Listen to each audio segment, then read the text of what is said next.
A retinoblastoma diagnosis is overwhelming, but this cancer is now one of the most successfully treated in children. Retinoblastoma is a cancer that grows in the retina, the light-sensing layer at the back of a child's eye.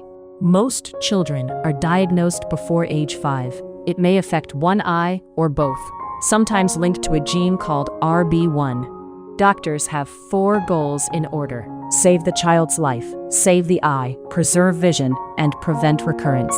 Diagnosis usually involves an eye exam under anesthesia, ocular ultrasound, MRI of the brain, and RB1 genetic testing. Chemotherapy shrinks tumors. It can be given through a vein, into the artery feeding the eye, or directly inside the eye. Laser heat and freezing probes destroy small tumors directly during eye exams, often after chemotherapy shrinks them first. For medium-sized tumors, a tiny radioactive plaque is stitched onto the outside of the eye for a few days.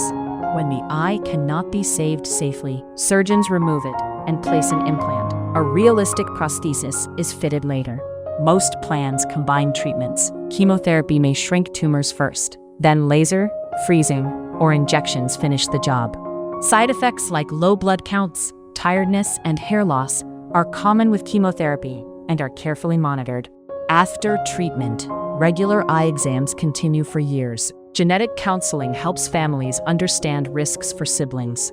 With early diagnosis and expert care, most children survive, and many keep useful vision in one or both eyes. Did you know? You can get this treatment abroad at the same quality you'd get in the US or Europe for a fraction of the cost. Ginger Healthcare is one of the world's most trusted medical travel companies. It helps patients to find safe and affordable care in India, Thailand, Turkey, Singapore, Dubai, Malaysia, and more. Visit ginger.healthcare or check the description for details.